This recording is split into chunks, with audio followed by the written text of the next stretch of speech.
This is the President McCormack Podcast with your host, Mark McCormack. You grew up in Utah, but you went to school back east. You're going to school here. Were you guys both born in Utah? Yep. St. Luke's, Salt Lake City. Oh, so there you go. Yeah. Nice. So, and then have you lived in Park City your whole life? Up until about 3 years ago. Yeah. Yeah. So our parents decided to move up to Idaho. Was it during COVID? Yeah, 2020. Yeah. COVID. My mom was born and raised in Utah. I lived up in Park City. My dad's from Baltimore. Our dad is from Baltimore. Yeah, they just wanted to change the scenery. Park City started to get very Los Angeles-like. Traffic going out to Redstone. They were just like, what is this? So Eli was already at school for 2 years, then took the gap year, and then I went to school, and then they moved, and they've been up there 3 years. So, but our uncle's here in our grandma. And then you're not LDS, right? No, our mom's side of the family is like my mom's parents raised 8 children LDS. Only 1 out of the 8, the eldest who we were with a couple nights ago, is still LDS. Right. Yeah. He's a bishop of the church in Pepperwood.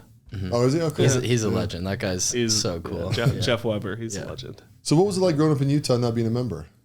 Is it as prevalent up Park there? City is like very diverse. Like I'd say out of the whole population of Park City, maybe 5%'s LDS, 5%'s Jewish, and then the rest is just like mountain Everything people. else. Yeah. I get that question a lot. Exactly. Mark. And I would say that if you live in Salt Lake in the Valley, it's a whole different story. But Park City, like Eli was saying, there's such a small population of the LDS community. I had 1 or 2 friends that are LDS. Yeah. But I do think people have a lot of misconceptions of what Park City is like. I mean, now it's different, but when we were growing up, like, it's very rough and tumble, honestly. Like for kids growing up there, like people chase adrenaline up on the mountain. So you're like, throwing double backflips off snowboards and skis and doing crazy downhill mountain biking. And so that dopamine that, people are chasing on the mountain, they chase in substances off the mountain. So from a very young age, like pretty much everyone in the middle school, high school is like getting exposed to drinking and drugs and like partying. And, hey, you have like 15-year-old kids, like bringing 30 racks of beer, sneaking taking their parents' cars. And so you definitely get exposed to a lot. And I think people just think it's like, this super wealthy community, which it totally is, but there's like a big range of income levels and like experiences. So, yeah. I was kind of secluded from that. I grew up on the ski team. And it was from such a young age, we were always so busy with training, and I went to the winter sports school up there. And so the group of friends I had, everyone was kind of just working towards ski racing. And so there wasn't really that opportunity to go to the high school and be exposed to all that stuff. But as I got older and as I went to college, you had to hear stories and look back on it. I was like, was that really going on? It's an interesting thing too, right? Because I grew up in Highland Alpine area, so Lone Peak High School, right? Right. And my graduating class was like 97% LDS. That's crazy. Like wild. Were you a member growing up? Yeah. You were. Yeah. I was a member until I was about 27. Okay. What made you leave? Good question. Yeah. I have a political answer for it, then I have a very specific answer for it, right? The political answer is I just realized it didn't really align with me anymore. Mm-hmm. There's certain teachings that they have. Polygamy is a big one for me. Like I didn't like that, But when I went on a mission, I just served a mission in Scotland, right? And when I came home, I noticed like just a lot of hypocritical things that were going on. So I was trying to reconcile those in my mind. And the deeper I went with like stake presidents and bishops and stuff like that, I'm just like, oh, you guys have no idea. Like this is a little fly by your seat. Mm-hmm. It's also when all those essays were coming out with the church. Do you guys remember that? Mm-hmm. Those essays were kind of like confessions to things that they hadn't admitted to previously, right? And so it was pretty damning, right? Like I grew up in a world where Joseph Smith wasn't married to anybody but Emma, right? Wow. And then they came out with an essay that basically said, no, he's married to all these different people. One of them, really? I didn't know that. They even said in one of the essays that one of them was almost 15. No way. That one line alone angered me to the nth degree because I'm like, she wasn't almost 15, she was 14. Yeah. Right? Literally. Like, I'm not almost 43, I'm 42. Yeah. Can't water that one down. Yeah, when I hit it. That's tough. Yeah. So I just thought it was a little deceptive, right? But but I really view all religion very similar to that, right? It's just pick your poison. Mm-hmm. You know what I mean? Like every religion has some truths. Every religion has some really dark, bullshitty thing, you know? And like, I don't think people who are religious are bad. I think actually most people who are religious are trying to be better versions of themselves. Totally. And so, but just for me, I just did not align with me anymore. And I know it's kind of a vague term. So are you religious at all anymore? No. I was actually atheist for a really long time. Really? Probably until like 3 4 years ago, I've kind of like Well, when I left the church, I kind of just burned it down in my mind, right? I'm just like, I don't know what to believe. I don't know what's real. I don't know what's true. You know, it's really hard actually uninstalling a belief system like that, right? Because Of course. it's pretty easy just to be like, yeah, I just obey and endure to the end and I'll be in heaven. So it doesn't matter what happens so far. You know?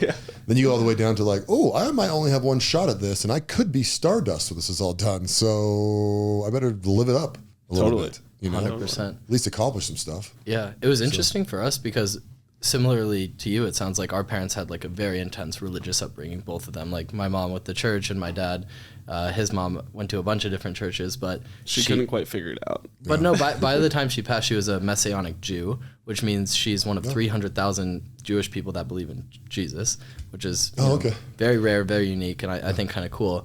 But like growing up, you know, my parents never never went to church, never went to temple, anything like that, never even really talked about religion other than, you know, my dad was like, you know, figure it out, like make your own opinions, form your own opinions, do whatever you want. So I thought that was pretty cool. And when that grandma passed away on my dad's side, I definitely like started having more like religious experiences and like thinking like, hey, maybe there's something there. But I agree that like the institutional part of religion where you're being like given a doctrine that you must follow to get a result is not necessarily the best approach for like generating good people. It should be more about like coming to that yourself and like realizing like, hey, I want to do good things to be a good person and to grow and like become better, rather than just like doing it to follow a rule book that's given to you with your head down. That was the biggest thing when I never followed religion is I felt like I didn't want to rely on something to make me a better person. No offense to anyone that's religious. I just figured for myself personally, I wanted to follow my own morals to get better. And that was You know, exactly. I mean, when I left the church, it's funny, right? So a lot of people assume that I wanted to drink and sin and whatever you want to call it, right? And, you know, now that I've been out of the church for like 15 years, right? Like people are more like, oh, you're still going to do this, huh? You're still a good like, person. Yeah, pretty convicted at this point. But like, yeah, I mean, obviously religion and history are the same thing, right? I mean, that's where a lot of our texts come from and history comes from. And you know, there's not a war that's ever started on this planet that wasn't, you know, has a religious tether to it. And I look at history over the years, and I just realized that, you know, religion was to control people. And quite frankly, part of the time they needed to control them, right? Like you needed, you know, you might have, I mean, pick Germany, you know, in like, you know, 800 AD, right? Like there's only so many people there and there's information doesn't pass very quickly, right? So to keep people kind of in line, you marry them to an ideal. You know, we do it now politically all the time, right? We actually do it with marketing all the time. Yeah. So, you know, like alcohol beverages are a perfect example, right? Like there's guys like my grandpa drank Jack Daniels, my dad drank Jack Daniels, I drink Jack Daniels. We're a Jack family, you know? It's not that much different than like, you know, I grew up Mormon and my grandpa was Mormon, my dad was Mormon, you know what I mean? Like this is our set of beliefs. And it's like, yeah, you just kind of fell for the marketing.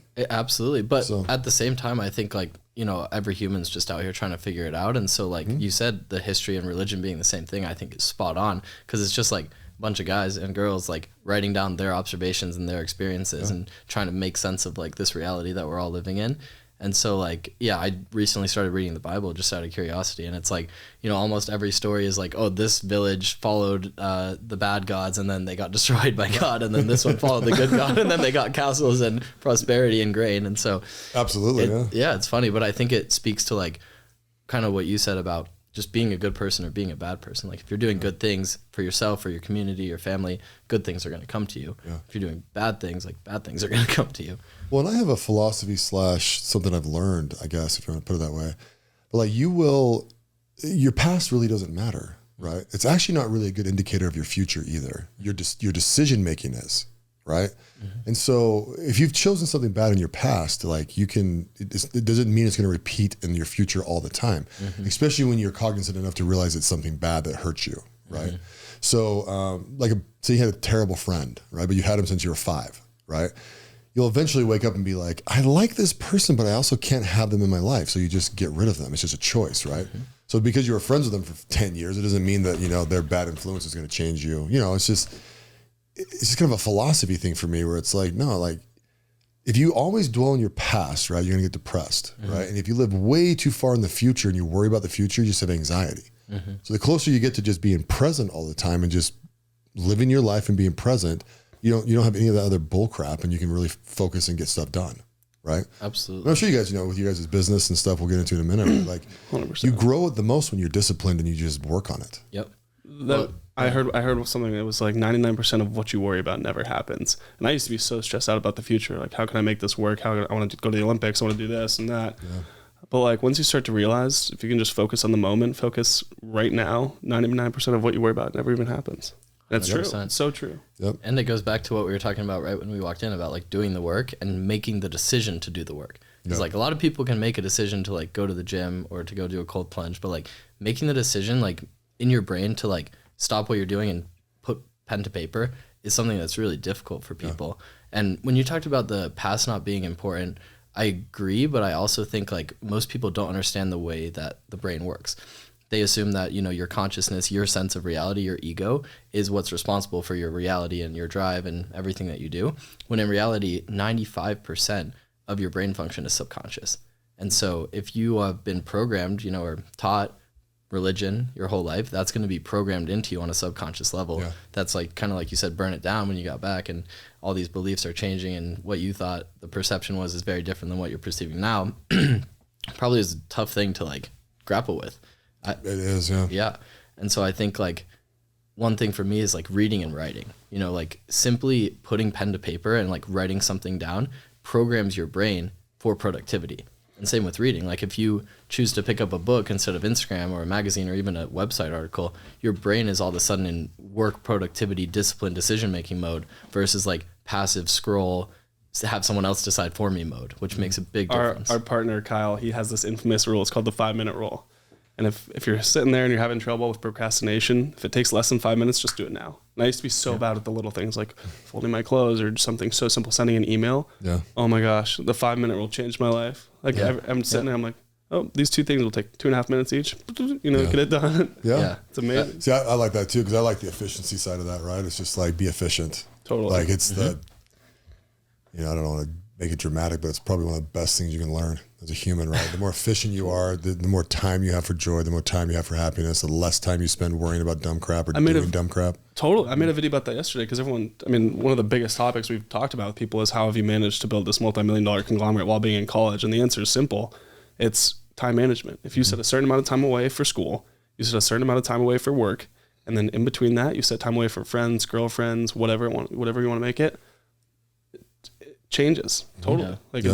It's so true. It all comes down to time management. Yeah. When I first, so my very first semester, my first and second semester of college, I was not married, but I met my wife in the first semester. Where did you go to school? UVU, actually. Yeah. Nice. And so we, actually, it was funny. I got home from my mission, right? And I just got into school. Right? I hadn't it had been a long time since I was in school, right? So I just took the entrance exam at UVU, and I was like, I'm just going to start knocking generals out, and then I'll transfer over to BYU. That's what I thought at the time, right? Right. And then right when I came down to transfer over, I was doing pre-law, and BYU dropped their pre-law program. Oh, no way. You know, 2 years in, I was just like, I want to be done. And I actually had swapped from accounting to pre-law. So oh, really? I graduated with I can't remember exactly now because it's been a minute, but like 160 credits or 165 credits or something like that. Oh, so you finished school? Yeah. I have a bachelor's degree in paralegal studies. So it's my technical degree. Wow. Yeah. So he's versatile. Yeah. Dude, looking back, I probably should have just done another semester-ish or just dual majored with an accounting degree. But and maybe it would have taken me 2 more semesters. I don't think I didn't matriculate into that program as deep as I probably needed to. But I can't forget what I was telling you about college. Anyways. Coming back from your mission. Oh, yeah. Coming back from my mission. So I just got in there and pounded it out as fast as I could. Yeah, totally. Mm-hmm. And I mean, I actually like college. I was a good student, but some days you just got to go get it done. You start doing things. Did you find it challenging? I mean, I want to learn more about when you started kind of your business or entrepreneurial career, but did you find it hard managing school and other things that you were doing? Because I think one of the biggest misconceptions these days is that school is a full-time job, and that's super not true. Depends where you go and what you're studying. Very true. Unless you're going to the Wharton School of Business or Harvard or an Ivy League or there are hard schools, but at the University of Utah, there's no chance I spend anywhere close to 40 hours a week on school. Yeah, no. Well, it also depends on your skill level, right? Mm-hmm. Also depends on how efficient you are. I mean, that's really what we're talking about. And if you have AI or not. Yeah, we didn't have that crap at all back totally. then. Totally, yeah. So for example, right, I would go, the way I structured, so I worked full-time and I went to school full-time. I did 22 credits almost every single semester, right? That's what our mom did too, to put herself through school. Yeah, because I still graduated in 4 years, but I graduated with basically almost a degree and a quarter. Right. Because I swapped. That's crazy. Don't swap, children. It's really expensive. Nowadays, it's wildly expensive. Yeah. I transferred and most of my credits didn't transfer. Yeah. So he's doing an extra year. See, that's crap. Victory lap, Mark. Yes, sir. But you know, so I would stagger my days. So I did a lot of night classes. So there's semesters where I went to work all day, and then I just did night classes and Saturday classes. Right. Then there's other ones where I had to go, you know, like Tuesday or Thursday or whatever the schedule is, right? So I would stack like a class and a class, and I'd have like 2 hours of free time, which wasn't really free time. That's when I got my school done, right? Then I went to class and kind of repeated that. And so then on the days I worked, so if I went to school Tuesdays and Thursdays, I worked Monday, Wednesday, Friday, and Saturday generally. And so, but I was either going to get an A or an F. There's literally nothing in the middle. It was like 4.0 like every semester, right? I mean, every now and again I get like an A-, or my very last semester I got my first B+ in mediation, which I was freaking livid about. But I didn't get my grade until like 2 days before we graduated. And by the time we graduated and I got the thing, I'm just like, who gives a shit? It's not even going to affect my GPA. That literally just happened to me. I was like, I was such a tryhard in school. Like my freshman year, I studied Mandarin and had like the full course load, and I was spending like almost 100 hours. Back to high school it goes. Eli was all that throughout high school. He's like the president of Future Business Leaders of America, and he's doing all these crazy AP classes. And he's like, dude, I can't hang out. I need to study. Yeah, it's true. It's so I definitely like. So after you'll be rewarded. Yeah, for sure. And I mean, I totally was with like the schools I got into and stuff. But it was funny because I wasn't really like that until I blew out my shoulder, where I was like getting recruited for lacrosse and was set on that, and I was like decent at school, like great grades. But when I lost all my offers because of my shoulder, I was like, all right, I need to really try hard in school. And so that's when I started taking all the APs and joining the clubs and running. Did you do the SAT or the ACT? Both. Which one did? Because you went to Wharton, so which test did they take? They took both. I reported ACT. I had like a 35 super score. Oh, there you go. Yeah, I took it like 10 times though. Oh, because I'm not a great test taker. So yeah. Well, I took the LSAT and I studied my ever living ass off for that. Do you guys know what the LSAT's like? Yeah. So you have like a reading section, right? And you have a game section, and then you have a short answer section, right? I realized as I studied this test, I cannot read and retain stuff I don't care about. I can't do it. So I remember one of the tests was talking about wormwood and sandalwood and the correlation between them. And I read the first paragraph, and then I was like, oh shit. Because there's 4 paragraphs, right? And then they ask you like 5 questions. And the questions are like, what was the author's intention? And then they give you like 5 answers. And I'm like, oh my gosh, that's the worst. This is not me. I can't do this. So I ended up scoring a 150. I'm almost, good? They don't break it down, but like I'm pretty sure I got all the games right because they make sense. It's just the games are the hardest ones though to a lot of people. Yeah, they can be. Yeah. But for me, dude, like freaking remember. I think that's why you're more successful. So this is funny about me, right? When I read the question, what was the author's intention? My initial reaction is, how the hell am I supposed to know? Yeah, totally. Me too. Right? Me too, for because sure. Just because I read something doesn't mean that that's what they intended me to read. There's an editor. Yep. It's almost like I know too much to like assume. You like dumb it down and just answer the freaking question. Totally. Right? So anyways, I got a 150, which is like 50 percentile. It's like right in the middle. Yeah. Which is crazy, right? Because if you get 3 more questions right, you get a 160. Right, because if you get 3 more questions wrong, you're sitting at 140. That's right, because it's a true bell curve across the whole country. Blah blah blah blah. I had the ACT, and I had the most interesting ACT experience because I was going to the winter sports school at the time, and like the whole goal was the Olympics. I was on the whole Olympic track ski racing thing. Yeah. And I was out in Oceanside and got a super bad concussion. I was body surfing, hit my head on the sandbar, whatever. And it was right before I was about to take the ACT, and I didn't know where I wanted to go to college. I wanted to get a good score. Yeah. And there was no way I was taking that test. Like my short-term memory, I was having issues with that. I couldn't even balance on one foot. It was terrible. And they were expecting me to take this test. So I requested accommodations, and they gave me time and a half to go take the test. Yeah. So I sit down and I get like 25% of the way through the test, and I just said, screw it. I'm not finishing this. There's no way. And so I just got up and left. Never finished it. Oh, really? Yeah. You never took it? Never finished it. So you got into the U without the ACT? I transferred to the U. Oh, okay. I went to Embry-Riddle Aeronautical University in Arizona. Oh, that's right. Yeah, because I got my private pilot's license in high school, and the plan was to go fly for Delta. Yeah. And I was like trying to do the whole Delta Propel thing where you start with SkyWest and they go to Delta. Yeah. And I just did not like it. And I realized like I miss being an entrepreneur and doing things like that. I'd grown up flipping cars kind of. There was a guy that owned a small jet brokerage in Park City, Greg Oswald, and got on the phone with him. I can't remember how I got connected with him, but I got on the phone with him and I was like, hey, I know a shit ton about airplanes because I nerd out about that more than anything else. I can look up and tell you what kind of airplane it is. Yeah. And I understand market analytics just from buying and selling cars. And he's like, hey, and was so fortunate enough to get that opportunity. And so I finished my instrument check ride at Embry-Riddle, hit the transfer portal, and got out of there. I packed everything in my 4Runner and left and started interning for Greg. And then I enrolled in the University of Utah because they wanted me to get a degree. Yeah. They didn't like the no degree full-time job that I proposed. And by the way, Sam's unbelievably humble about his pilot experiences. Like when he was like 16, he was going up in Red Bull stunt planes pulling like 8 Gs, right? Like, yeah. Were you really? Yeah. So there's a guy that owns the Heber Airport, or owns the FBO to the Heber Airport, OK3 Air. It's a guy named Nadeem who I was so fortunate enough to meet when I was 15 the day I got my permit. Yeah, he was a Top Gun weapons instructor at Miramar.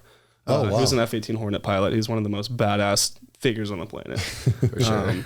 And he was like, hey, I got this extra 300L, which is a plane, and it's an old Red Bull stunt plane, kind of that, very stunt plane looking. Mm-hmm. And he said that, and I was like, brought my nerd brain out, and I was like, oh no way, the one that goes plus or minus 10 Gs and all this stuff. And he's like, yeah, like we gotta go fly it. And so we ended up going to fly it, and I was, I think, 15 when I first flew that plane with him, and it was just an eye-opening experience. I was like, all right, this is what I'm gonna do. That's wild. Got to make it work somehow. Yeah, we still fly it today. I feel like we fly like every twice a year or something. We go up and mess around and pull some G's. The first time I flew it, I passed out though. Yeah. Because what happens is that you're in the plane and you start pulling the stick back, and the G-force pushes you to the bottom of the seat. Yeah. And what happens is the oxygen from your brain, with the G-force that counteracts it, it sinks down your body, and so the blood just rushes from your brain to your feet. Yeah. When that happens, the first thing that goes out is your sight. So you can't see anything, and then your hearing starts to go out, and you're on the mic, and I was like, hey, his call sign was Bill in the military, so I was like, hey, Bill, I'm going out, and I couldn't hear anything, I couldn't see anything, and the next thing I know, I wake up, and I'm like, where are we?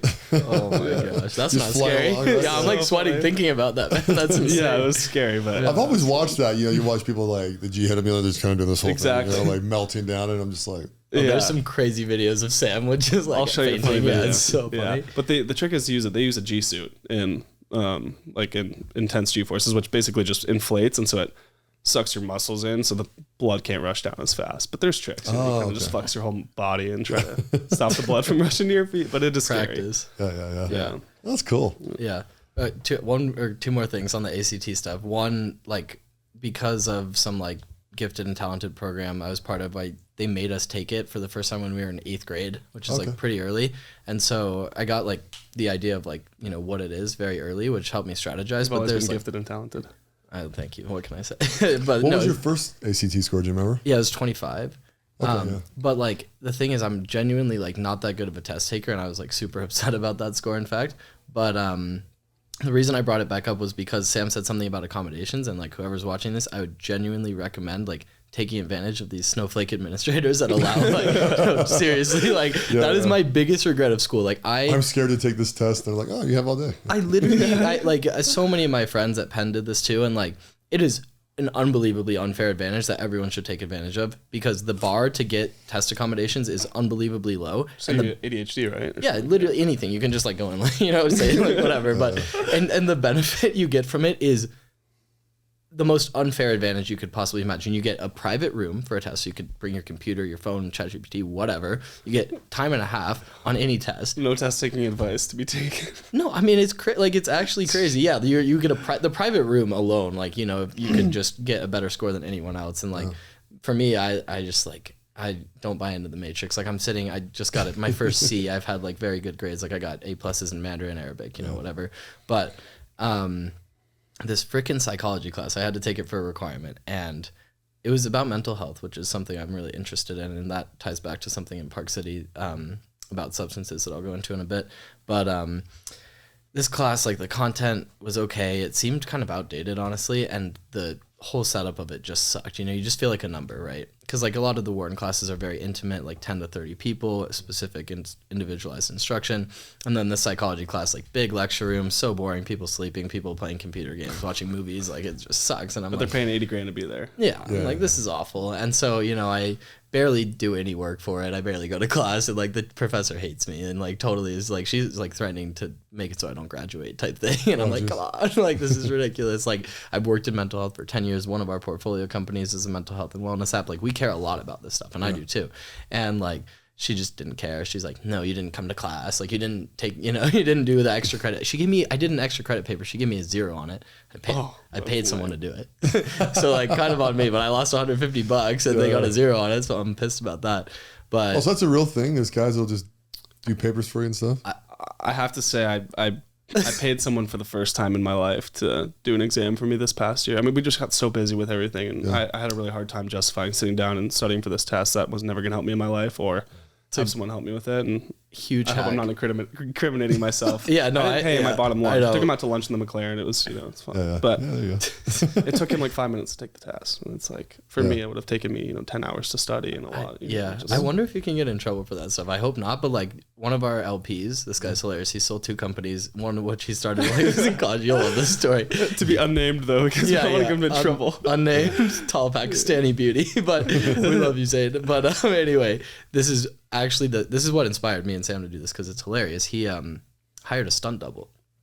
Oh, really? For college? Literally for all of college. So like he was working on his first startup that he sold, and he paid someone to go to class for him, to do his homework, to take his tests, and to talk to his professors to build up good credibility. And this guy's so smart. It's not like he couldn't do the school. It's just he was making so much damn money doing something else. He was like, I'm going to take full advantage of this. Yeah.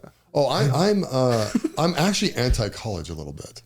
Right? Me too. Right. It's just like it's like a matrix. I can't believe you're hearing that coming from a Wharton School of Business graduate. But yeah, I'm not surprised at all. There's exceptions. The second you do a valuation on it, you're like, oh shit. I'm pro education and I'm pro trade schools, but I'm not necessarily pro college. I think more than 80% of college students in America, especially, don't really love what they're studying, don't really know what the career path for what they're studying looks like, and don't really like have a fire about it. Like they're genuinely just learning to like, go through the motions, kind of like a lot of people with religion. Like they're not learning out of interest, which I think is like something that's really lost in our society. And like when I was on the gap years, and even right now, the fact that I can just pick up one of my books and read it out of pure interest and curiosity, that's like what lights up the soul and gets people excited. Like that's the stuff we need more of, versus like big lecture rooms with slides and regurgitating information for a Scantron test. Like that is soul sucking. Well, I'll tell you why they're doing it. They're going into school they're buying themselves time. It's a 4-year gap in your life where you can get a soft introduction. And I'm not anti-school. I'm actually pro-school in some aspects, but it's a soft introduction to real life. Yeah. So they're going into it. They're 18, 19. They're not ready for the real world yet, essentially. And so they're going into it with this. I'm going to take 4 years to figure out my life. It's the first time I'm going to be moving out of the house. I want to learn how to do my own dishes and do my own laundry and all this stuff. Yeah. Oh gosh. But I think that's why a lot of people do it. Is because, quite frankly, with student loans and first time drinking a beer. Yeah, exactly. And people's parents will help them out. Yeah. Well, it makes sense. Yeah. And for me, I'm just like, I want like a general business degree, right? I don't care if it's from Harvard, right? Most of these guys, it's like, value this business for me. And they're like, huh? It's like, what did you learn? You know what I mean? I haven't learned much in school. No, dude. So to kind of go on to this. So when I actually got into law school. I got into Texas Tech. No way. That's where I was going to go. And my dad asked me to forego doing that and help him run the family business for a couple of years. Really? Wow. Right? And so my response to that was, I will do that under these conditions, right? And I gave him like 7 or 8 things, right? Fire a couple people I don't like in here. Some family. What was the business? It's ADP Lemco. It's the one. It's my athletic equipment company. Very so cool. you haven't been to my office yet, have you? No, but we got to check that out. Yeah, we'll come check it out. Yeah. And so, but that was the family business at the time, right? I'd grown up working there since I was 8, right? No way. And so I said to him, I go, okay, so if we're going to do this, I get to do entrepreneurial things on the side. As long as my work is done, right? I get to do whatever I want, basically. And he's like, fair. And I said, and you're going to pay for me to get an executive MBA. So I'll work for you for 5 years and I'm going to apply. Because, you got to be out basically 7 years is kind of like the average for an EMBA, but they'll let you in around 5, right? So, and I'm like, okay, now I got to do the, what's the test for that? It's not the MCAT. MCAT. No, that's the medical one. It's isn't it the LSAT? Is it GMAT? Oh, it is the GMAT. Yeah. GMAT, yeah, it's GMAT, yeah. So many of them. Whatever so I was like, okay, I got to take this stupid ass test. More matrix coded Scantron. Yeah, exactly. Like, why am I taking this test? Just let me in. Gosh. So then but like 4 or 5 years go by, right?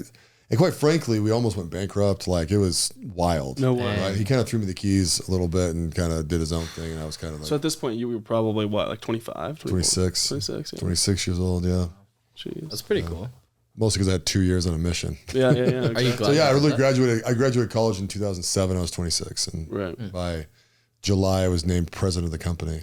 No so way. That's why my name is President McCormack on my Instagram. That's And right behind you. Yeah. I love that. Podcasting, yeah. It's rad. And so, but I started talking to all these guys that were getting MBAs that were my friends, right? And I knew more than them. Yep. You know, and I did a lot of managerial accounting in college, right? Those classes I was taking before I swapped to paralegal studies. And so I understood accounting okay, but then we hired a consultant the second year from this consulting firm, and dude, he taught me all sorts of stuff. I learned Excel really well, you know, building models in there and stuff like that. Not enough to teach it, but like I'm good, you know, I can figure it out. And the more I met MBA guys, dude, I'm just like, I know more than you. Yep. And I'm like, what was your favorite class? And they'll be like, well, it was really fun taking this 2-week trip at the end of it, you know, like every freaking time. And I'm like, oh my gosh. Okay. Wharton's like notoriously bad for that. I mean, I have a story from freshman year when I took my first MBA class as a freshman undergrad, because that's like why I went to Wharton, right? It's like you get MBA access as an undergrad, and that's pretty rare. Like there's no really other program like that, even Harvard, Stanford. And so my first year I took real estate law, David Libor, great guy, great professor. And the tests were both written, actually mostly written, which I thought was cool. Because I was involved with like the real estate club and the broader community, the foundation there, I got to see the grade distributions at the end and take a guess on what the average MBA score was and the average undergrad score. Oh, I would hope it's higher. Do they bell curve it, or is it just straight up? They did a raw score and then they curve, because the MBAs you can't get lower than a B. Really? Only A's and B's are given out in MBA programs, in the top programs. Really? So you can't fail out of them? Can't fail. You can literally not fail. Like I just TA'd an MBA class, and we had people that would have gotten like under a 20%, but they got a B. B minus, and they were pissed. And it's like, you didn't do anything. You don't know. Well, that goes back to it's applied knowledge. It's like the reason why you know more than those guys is because you're taking the knowledge that you've learned and you're just simply applying it. Yeah. Like I have so many buddies in school who are extremely dialed, like Carson, Noah, Luke, all those kids are dialed. It's because they take the knowledge that they've learned, but the difference between them and everyone else is they choose to apply it, right? They're actually doing things with it, which makes them learn it more. Well, and one funny thing to me, right? So guys, they would also tell me about the culture that they learned, like business culture with other countries. And I'm like, okay, like what? And well, over in China, they like to bow to you. I'm like, dude, this seems like stuff you could put on a freaking flip card and figure it out in 5 seconds before your plane lands. Totally. You know what I mean? It's a ChatGPT or Google search before, like as you're taxiing or to your YouTube gate. video, anything. How to greet Chinese businessman. Yeah, and the reality of it is, if I take my American dollars to any mother freaking country on this planet and I want to buy something, it will happen. Yep. Totally. Yep. Right? I don't need to know what to wear to a meeting in Uganda. Yep. Totally. You know what I mean? It's just, I was always like looking at these guys, I'm like, and you have 2 full classes on this? Like, wild. I would say that part for an international school like mine was actually valuable, but not because of like the bowing thing, but like actually like going on trips with people from different countries and like frankly getting screwed over from them, and like and like my buddy, one of my great mentors, Paul Pilzer, went to Penn, very big. He was the youngest MBA at 20 ever, which is really cool. Oh, cool. He's incredible, and you know he would always write in his books and talk to me about how he got screwed over by Russians, and I was like, hey, come on, like it can't be that bad. And so I took a semester of Russian, very intense, like very awful professor that was just so mean, like everyone hated her. There's only 5 of us in this class. I heard about this one a lot. Yeah, there's only 5 of us in this class. It was me, my good friend Gregoria, this freshman kid, this 80-year-old woman named Jeanette, who we all became very close with. She's sweet. Amazing. She reminds me of my grandma. And then the 5th person was a CIA agent. He couldn't say that, but he's like, yeah, I'm a 3-letter organization. And he was like going back and forth between Russia all the time. What was his name? I can't say. Yeah. Wait, the CIA guy? Yeah. Oh, yeah, I can't say. Okay, we'll talk about it after. Okay, yeah, sounds good. I can say his first name, Brandy. Oh, okay, no. Yeah. So the guy I know is named Chris. He's my cousin. Oh, no way. That would be funny. So funny. Yeah. No, if you would have said his name, I would have like blown my mind. That would be wild. Yeah. So my cousin, he's fun. He's You're gonna tell us more about your cousin Chris. Yeah, I'll tell you all about it. So he hasn't actually admitted to what he does. That's why it's fun, right? No so way. like I don't know, but so he grew up in Texas because my uncle worked for Coke, right? Like the Koch brothers, right? That company. And he's a chemical engineer, and so his son, he's adopted. He married my aunt when he was like 2 years old, right? So he adopted him, and then they had 4 kids together, right? And so now they're divorced, and so my uncle doesn't talk to him all that much because it's kind of a strained relationship and weird. Right. Also, details that don't matter to my story. But so my cousin lives in New York, and he serves at these high-end restaurants, right? But he also got a poli-sci degree with might be a history degree, and he learned Russian at BYU, right? So he was always kind of obsessed with Russia growing up, right? I always wanted to learn the language, and so it didn't seem perfect CIA it doesn't recruit. even seem odd, but it's just like he just did it. Yeah. Right. And so, but he lives in Russia for 6 months out of the year, and then he comes back to New York, and he kind of does whatever the hell he wants. Right. So it's not like, and so I've seen him in New York twice when I've gone back there, and I'm like, you like, what do you actually do in Russia when you go over there? Right. Like, because he doesn't have a girlfriend here or there. You know what I mean? And he's my age, so he's 42 now. And he always wanted to be an ambassador. That's like his main goal. He wants to be the ambassador to Russia. Right. Interesting. Well, the best way to do that is go be a CIA agent over there for 25 years, and then they make you the ambassador. Right. So he's pretty much on that path. And I actually like him a lot, but I haven't talked to him in 5 years. He just goes dark. Wow. That's crazy. I could text and be like, "Happy birthday, bro," and I'll hear from him 3 years later. Thanks. He doesn't even say that. I'll just like, you there? Like, is this Crystal? That's totally how that Brandy guy was. Like, would never really talk about, he wouldn't admit it, wouldn't say it, but like we all knew, and he was always there. And it's funny you bring up that Chris went to BYU, because BYU, like per capita, I think is the largest recruiter, or like per percentage of the students based. It's the largest recruiter of FBI and CIA. Well, you know why? Oh, I believe that. Because they take these guys and they teach them languages like instantly. Yeah, and they're straight edge. A lot of them went on missions and have another language already. Haven't drank, haven't smoked. Yeah, they don't drink. Yeah.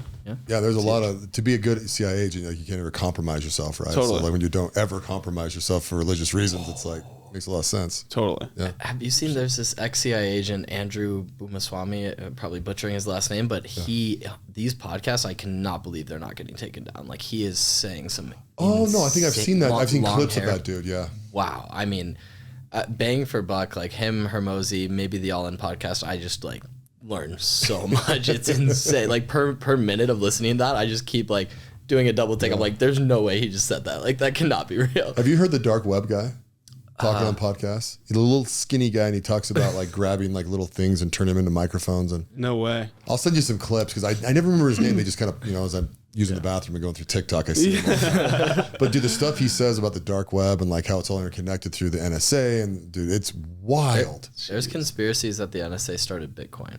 I don't know a lot about that, but there's some like pretty compelling evidence. So I don't know. I got down a rabbit hole one time on Bitcoin about how Putin is the one that created it. Yeah. I'm like, it doesn't feel right. There's so many conspiracies about. Here's some hot take. I actually don't think Putin's that bad of a guy.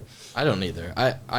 Dude, believe it. Yeah. Well, I don't want to get canceled here, but like, let's be real. The U.S. completely instigated the Ukrainian conflict. There's no questions about that whatsoever. To me, it's just payoff money. It's 40 years of doing business through Ukraine, and well, they're finally getting paid. Did you see Biden called Zelensky Putin yesterday? That was crazy. I was and then at the gym Kamala. for that. That's bad. I mean, that's bad, but what's worse is the day before the war really started, Putin said the only thing that would instigate an invasion is the invitation of Ukraine to NATO. So what does the U.S. Secretary of State do? Invite them to NATO? Invite Ukraine to NATO, prompting the aggregation. Yeah. The aggression. There's literally no questions asked. Like, it's like simple. Yeah. Did you watch the Putin thing was it Piers Morgan that just? Yeah. It was. Oh, no. It was Tucker. Tucker Carlson. Yeah, Tucker. I met Piers Morgan. I was in a photo shoot with him. Oh, really? Which is so funny. Yeah, we dressed up as Was that the Yarrow? Yeah, David Yarrow. That I was like him. I think he's cool. Him too. Yeah. That's funny. I like Tucker Carlson as well. And I mean, that Putin interview was amazing. Like, he laid it all out very thoughtfully, and I thought he was very professional, respectful. And the tough thing for me is, like, I think, Ukraine deserves freedom. I think, like, they're caught in the, middle of a small American elitist family's personal interests. And if you look at it, there's about 20 different congressional articles about the Biden family's investments in Ukraine. If you want to go really deep, some of them are adrenochrome labs. The drug thing? Yeah, which is really gnarly. And there's a lot of other ones, and, Hunter's involved with it, and definitely don't want to be came after here because, like, I respect the Biden family a lot, but the fact that they have so many personal investments in Ukraine and now and Zelensky was on a Netflix show about running Ukraine. Like this is literally like a pawn of the US, you know, like just kind of the people running the country right now is like using Ukraine as a pawn, and a bunch of innocent lives are being lost. So I'm very passionate about this. We actually helped one of my buddies who was in my fraternity. He's Ukrainian. We helped him get a visa so he doesn't have to go fight in the war. No way. Yeah. And so like he's an example of like just this awesome guy who's caught in this conflict that has nothing really to do with the actual issue that people think is at hand, and way more to do with personal issues from like, you know, the Biden administration. Yeah. Do better. Yeah. No, I think the United States has massively screwed up world history by not aligning with Russia at some point. Go deeper on that. Meaning there's plenty of opportunity over there. So we Americans have done this weird thing, and it's probably the British as well, right? Yeah. Like watch James Bond. It's always the evil Russians, We got 40 years of that. Totally. You know what I mean? It's always this. And like they make a good character, right? Don't get me wrong, right? The Russians in like the Bourne Identity, right? They make a good bad guy, right? Because the language is a little rough, and they're kind of like vodka drinking, like, you know, and people don't know shit about Russia. So you can show pretty much any stage, and it's like, oh, this is like some dark Russian stuff, you know, where it's like, the more you travel around this world, you know, I don't know how much traveling you guys have done, right? But it's like, we're all the same. We're just different colors, pretty much, right? So like, For sure. You know what I mean? And so I don't see people in Russia as this evil, you know, sickle that's just like trying to like take over the world, you know? Could not agree more. Putin even said that in that interview with Tucker, and he was like, I've tried with every president to do a unified military, like, safety surveillance, like what was it, satellite? Share intelligence type stuff. Share intelligence, share military resources, like unite against China perhaps in like a, you know, non-conflict way.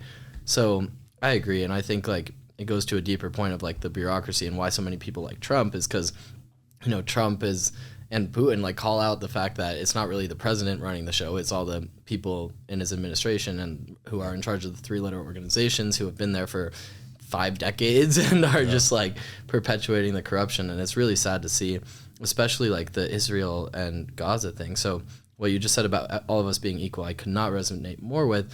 And just like I mentioned this briefly, but at Penn I did 2 years of Mandarin, intense as shit, 4 days a week, like homework every day. Like that was the hardest thing I've ever done in my life. But I did it to prove to myself, if I learn Mandarin, Chinese, I can learn anything. I learned like I knew 500 characters at some point, whatever. Next, when I got back from the gap years, a little turned off by Corona, you know, just like I wanted a minor in Chinese maybe, but then I did Russian because I was interested in, you know, kind of the conflict at hand, what's going on.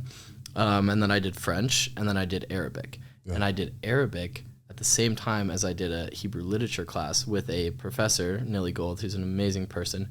This lady has a crazy story, but like she like smuggled books through it, you know, like that were being burned. Like literally she smuggled books back to the US and like knows all these Jewish authors who wrote about the Holocaust and like heavy stuff. And so I'm in a class with all Jewish kids. I'm not Jewish.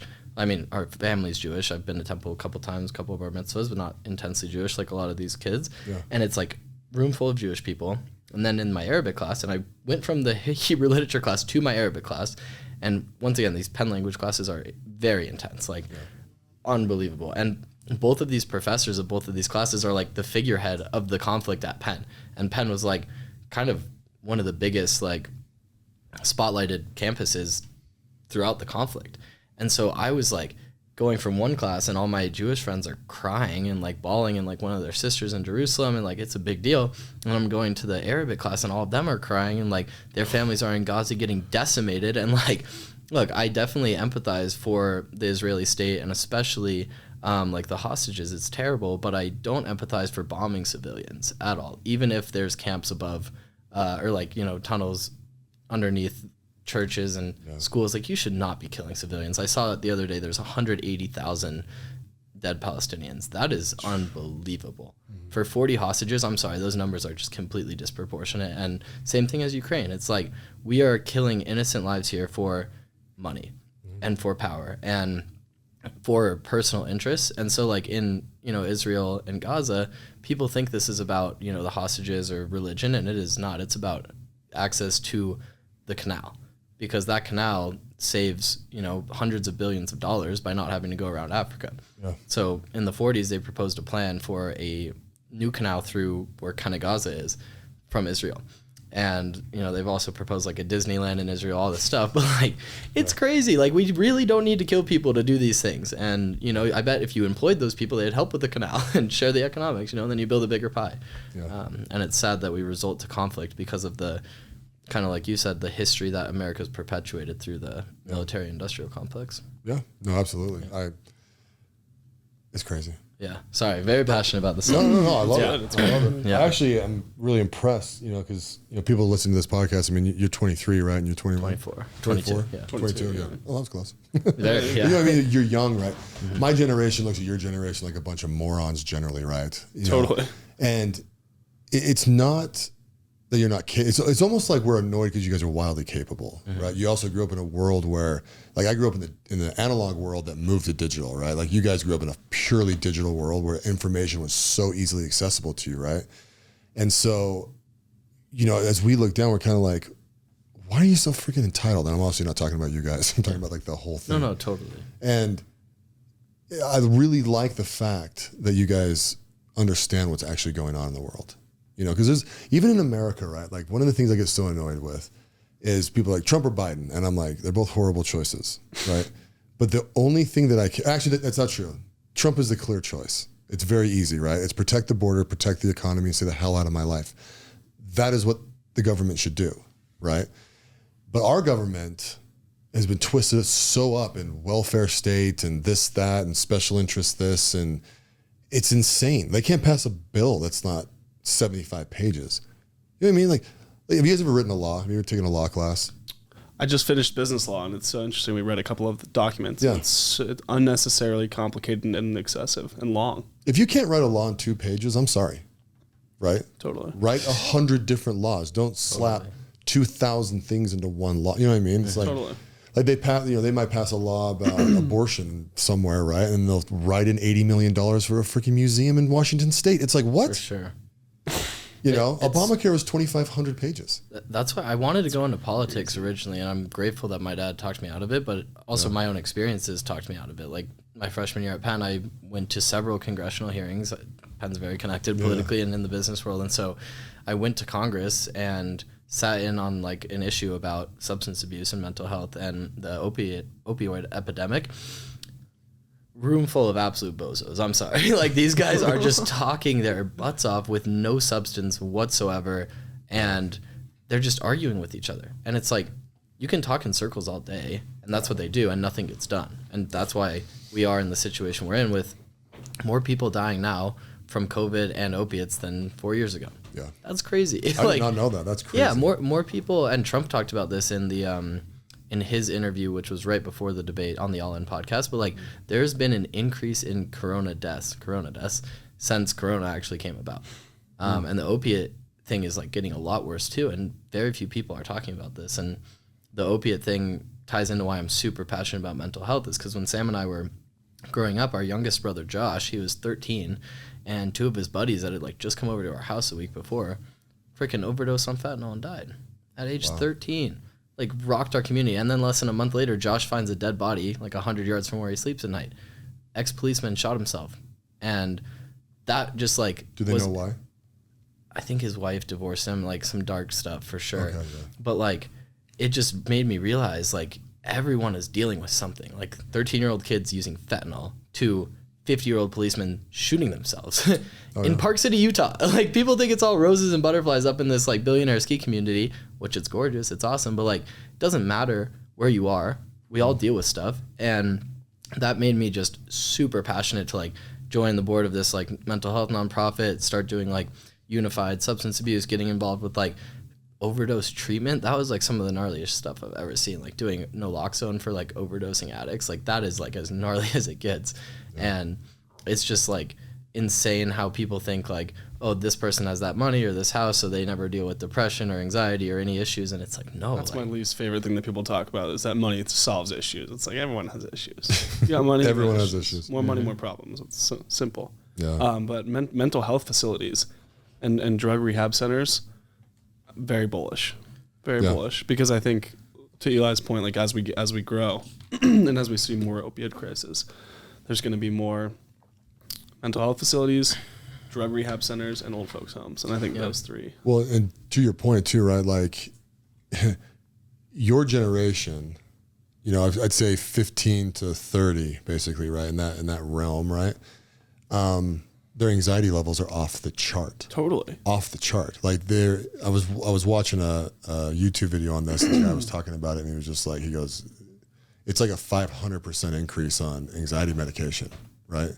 And I don't know the stats. It's like 1 in 2. It's like something crazy like that. Like 1 in 2 high school kids are on anti-anxiety medication. I think part of it's too because you can go on your phone and you can check Instagram or TikTok, like you were saying. You can scroll and you can see how everybody's doing better than you and different than you and making you feel like what you're doing isn't viable. Right. And I deal with it too. Like I'm completely guilty of, I'm like, this guy's doing this. Like, what am I doing wrong? You know what I mean? And I'm sure everyone deals with that. And I think that's why is because when you were growing up, you couldn't go on. And like when Noah was growing up, like he can't go on and see, oh, all your friends are doing this tonight and you didn't get invited, or this person's doing this and you're not because you're held back because you're in college or you're doing this. It's like, it's terrible. The human brain is programmed to compare.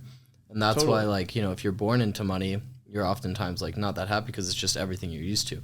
Whereas like if you go from a little bit of money to a lot of money, you're comparing it. So the comparison is very large. So your happiness is a lot larger. Yeah, I can see that. And to what Sam said, Paul Pilzer actually, like that's how I met him. We were doing mental health work. Like the guy, he worked in the Reagan administration, has 10 New York Times best-selling books, one of the biggest, coolest houses in Park City, like absolute legend. He actually, Tell him about his house, yeah. Yeah, his house is responsible for the Wi-Fi for Main Street, Park City. Oh, really? So he's had this deal with Comcast for like 40 years where Comcast beams up service to Crescent Chairlift at PCMR. Crescent beams it to his house, which beams it to Main Street. And he gets like $30 a month. He's like, today this would be worth $3,000, but he's like, oh, that's so cool. He's hilarious. So but this is like a guy, perfect example. Love him, respect him so much, and love his family. But like, 2 of his kids have made gender transitions or like are in process, or we don't know. But that's really difficult. And like, same with a couple other people that are unbelievably successful, well respected that we know, like, dealing with gnarly mental health or kind of like societal questioning of everything. And like people start asking like, why is this happening? And it's like, look at the ingredients on baby formula. Like there's like 16 heavy metals in baby formula. Is it really? Oh yeah. And like these drinks too, like Prime Energy and, you know, whatever else, like the food we're eating, it's like literally poisonous. And like people are like, why are we fat? Why are we depressed? And it's like, cause your body is a vehicle and you're fueling it with poop. That's why you go to Europe and you don't work out for 2 weeks and you still look great, and it's because their food is so just clean. Oh yeah. No, I just read a stat that 60% of the United States is obese. Not you know heavy, why? Not thick. I'll tell like you why. obese. It's vegetable oil. Yeah. Oh, you think so? 100%. 7 year, yeah. 100%. It's vegetable oil. And vegetable oil was invented in 1970. Correct me if I'm wrong. 1970 or so. Originally used as motor oil. They were using it to lubricate cars. And then they started putting it in food because you can cook it to a high temperature. Yeah. This shit is poison. It's literally terrible. It goes in your gut and it just creates fat. I have a lot of people that are wildly anti-seed oil. Totally. Like crazy. And I'm like, well, you know. But the funny thing in my world, right? We use avocado oil and we just use it forever. My wife is very, very fit. When you guys meet her, you'll be like, oh yeah, this makes sense. Yeah. But we realized years ago, probably when we were first married, it's like, we need to just eat real food. Like it doesn't even matter what you're eating per se. It's so true. Just some fruit, some meat, some nuts. Yep. That's where money really matters, in my opinion, is like food, because access to good quality food is monetarily very difficult. And if you like compare like McDonald's or 7-Eleven, like those are like, you know, the cheapest places, easiest even to though get, they're not cheap anymore. Most convenient. Yeah, and they're getting more expensive. Like groceries have risen 30% in the last year type thing, like insane. And the CPI number that the government reports is basically handpicked for whatever the Fed wants it to be. Let's be real. Like the CPI basket for rent, they talk to 200 property management companies. We all of a sudden, like in the last like 15 years, we have data from like 200,000 property management companies that the government can totally get, but instead they choose to handpick 200 so they can control the public's perception of the CPI so that the Fed can work with them to set expectations and manage market psychology. It's a whole thing. Very crazy. But the seed oil thing really bugs me as well, Sam, because it's like the people don't have any other choice. Like the everyday American or like a minimum wage American doesn't have the option to get like grass-fed steak or portobello mushrooms or whatever like good healthy food you need to like perpetuate goodness in your life. And that's why I do think like some people are inherently at a disadvantage, not only because of the money but the education, like learning about this stuff. And then you talk about cycles and like perpetuating mental patterns. Like social media is a perfect reflection of that. Like it just perpetuates whatever you want to see, whatever you think the world should be. And so it creates these like really bad loops that leads to 60% obesity. That's nuts. It's like irreversible. There's a 50 ingredient rule that I heard some guy say, and I don't remember his name, otherwise I'd give him credit. But he said if you can stay under 50 ingredients every day, like you're golden. And like looking here at this, maybe this is good ingredients, maybe it's bad, but there's 20 in here. Right. So now you only got 30 left. Even Trader Joe's, it's like I love Trader Joe's. You go to Trader Joe's and you expect to get the best, good healthy food, and you look at the ingredients and some of the stuff, and it's like all these gums and fillers and vegetable oil, canola oil, and it's like, dude, this is 80 ingredients for a piece of chicken or orange chicken. It's like, yeah. Well, I remember, so I was talking to some friends one time and we were talking about chicken nuggets at McDonald's, right? Yeah. We were like, are they healthy or are they not healthy? Kind of joking around about it. And one of my friends looked it up and I think it was either 26 or 36 ingredients, right? When you first hear that, you're like, oh, okay. And then you're like, well, hold on, let me break this freaking down. Chicken, salt, pepper, batter, right? It was basically oil, eggs, flour. Should be. Right? Yeah. Paprika, maybe throw a couple more spices in there. It's like, okay, I'm at 9 or 10. What are the other 20? You know what I mean? It's like crazy. And if it's 36, there's another freaking 26. And the dark like history that I've learned about is that there's a petrol-based like medical system that's been set up for over a century to put like these kind of oils that stay in your body for 70 years, I think is like the lifetime on canola oil or something in your body, 70 years. And do you believe it's strategic money grab? I do believe there's a correlation between the food industry, like Rockefeller Tyson family that runs basically all of pharma and all of food. And I think the pharma and food companies do work together to perpetuate capitalism. Totally. Yeah. I mean, I do too. I think why wouldn't they? I think it's breaking though. It's breaking because of people like us and a lot of awesome people from Utah and Idaho. There are good things about social media, and one of them is the fact that stuff like this is now being brought to a huge, wide generation because of social media. You see one video that gets 1 million views about talking about this kind of stuff, and all of a sudden there's 30, 50, 100 people. Yeah, you got guys like Andrew Huberman, right? They're really pushing this stuff. Gary Brecka, even though give him like 50-50 credit and stuff. He's a little wild. Yeah. But no, absolutely. Food's insane. So I try and buy all my meat from my friend's dairy. Oh, no way. That's cool. Up in Washington. Wow. Right. So once I realized that was a viable option, I was like, oh, freak, I'm not going to buy it from anywhere else. And it's literally like, it's the best. In fact, you guys are like this. He created a software. Like if you see this dairy, I think it's the biggest dairy in the West. No way. It's huge. It's like a whole valley. That's cool. Right? So that's really cool. And anyway, so I showed up to see it one time, right? Because it's like dead center Washington State. So I got to kind of travel. I was in Seattle, so I went 2 hours over to see it. And I'm like, dude, Austin, this is insane. He was actually on my podcast if you want to listen to him. But so, I mean, they create their own food there, right? And like they slaughter like 7,000 cows a week just for Tyson and their slaughterhouse. Like it's huge. Have you seen this stuff about like raw dairy products being seized by the federal government across Texas? And the videos get taken down pretty fast, but I've seen probably 10. And like I've done a bit of research to prove they're not fake. And it's shocking. Like the fact that, the federal government is scared of people getting access to raw dairy in the form of milk or eggs or... Yeah, it's really, really weird. And our youngest brother, Josh, is super into this stuff. Like he's the biggest health freak I've ever met. I'll have to ask Austin. I'll see what he says about that because he'll know. Yeah. He's livid at Bill Gates. Bill Gates is going through Washington State and buying up all sorts of agricultural land. It's like Monsanto, right? Monsanto basically took their seeds that they patented and they threw them all over the place for other... they put them in other people's fields, right? And then they go over there and they sue them, and then they pull some seeds out of there, and they have a genetic code in there. So they say, yeah, see, you stole our seeds. And these farmers are like, I have been repurposing my own seeds my whole life, and it's because they spread them in there. And then they win the lawsuit, and then they take the farm. Oh, there's documentaries on that, dude. It's freaking crazy. No way. Crazy. That's terrible. What do you think we can do about this? Like, kind of all these problems. Make as much money as you can, enjoy your life, and die. Yeah. Yeah. Literally. Yeah, I'm a mitigating risk kind of guy, and the more I think about this, I'm just like, you have to have the right political players in place, and in our country, you'd have to have a couple hundred. It's going to take decades. It's going to take. It'll never happen. Our country will crash before it'll happen. You think? We're going to destroy our economy. I have to agree. I mean, Ray Dalio's Principles for a Changing World Order. Really, I listened to the audiobook like 2 Novembers ago. I think a month after it came out.